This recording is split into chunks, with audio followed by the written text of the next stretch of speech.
long have you been here?" she asked, trying to get her breath back. "About half an hour or so." "You come the same way as I do. Didn't you hit the traffic on Chesterfield Road?" "No." He shrugged, turning in his seat and getting back to the sports section in the Sun. "You can put that away. There's been a development." She sat down and looked at him with wide eyes. She couldn't wait to get started. "Have you heard about the case the murder team are working on?"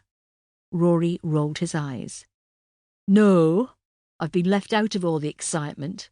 It's like I've been ostracised since working this cold case. I said hello to Sian this morning and she looked at me as if she was trying to remember who I was." Matilda couldn't help but smile. "Well, you may be back in the murder room sooner than you think." "Really?" "Yesterday morning, a body was found in Holly Lane in the city centre next to an 80s-themed nightclub." "I know it," Rory said, interrupting. "It's just off West Street. I've had some great nights out around there." "Anyway," she continued, ignoring him, "the body was missing a couple of toes on his left foot. Last night when I went to visit Jonathan Harkness—" "You visited Jonathan Harkness last night? I thought you had a curfew." Matilda sighed. "Do you want to hear this or not?" "Go on." "I was talking to Jonathan about his brother. Just after the parents were killed, Matthew went missing for a few days. Now it was December and freezing cold, and he was hiding out in a den he'd made in the woods. When he was found, he was suffering from mild hypothermia and, get this, he had to have a couple of toes removed from his left foot." "Seriously?" "Yep," she said, sitting back in her chair and smiling. "So, the dead body is Matthew Harkness. He'll have to be identified, but it's a bit of a coincidence, don't you think? How many people do you know have missing toes?" "Have you shared this with the acting DCI?" Matilda's smile suddenly dropped, and she felt her blood run cold.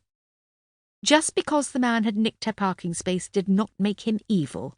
Why was she feeling such animosity towards him? "Not yet. I just wanted to sound it out. Make sure I'm not jumping the gun or anything." "Well, like you said, it's a mighty coincidence, and, as you know, rule number 1 of the police handbook, there is no such thing as coincidences." "I should probably go and see him then." "Probably." They both remained motionless in their seats.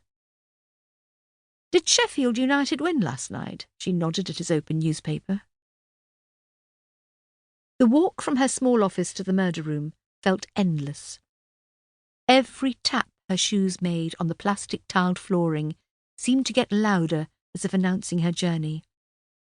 As she turned the corner and saw the double doors up ahead, she felt a heavy weight upon her. She felt as if she didn't belong here. At the glass doors to the murder room, Matilda stood looking in. This was no longer her domain. Standing on the threshold, she felt like a stranger. As she opened the doors, everyone stopped in their task to look at their visitor. Suddenly, the ticking clock was the loudest noise.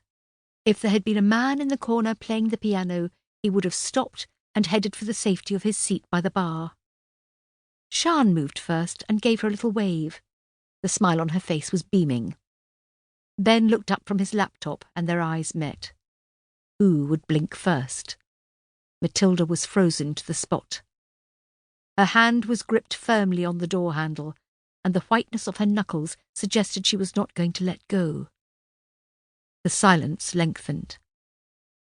The two cowboys were at a stalemate, both waiting for the other to make the first move. Walpole, Compton, Pelham, Hollies, Cavendish.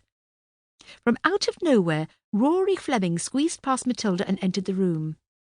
"Aaron, you owe me a £5, you loser." His outburst broke the silence, and the mannequins of detectives felt they were able to move again and return to their duties. "Don't think so," DS Aaron Connolly said. "It was a draw. The goal was disallowed." "The ball was way over the line. It was obvious." "That's not what the referee said," Aaron said. "The ref and the linesman were tossers. The ball was definitely over the line. Everyone says so. You owe me a £5. Officially, the ball didn't make it into the goal. Therefore, the £5 stays in.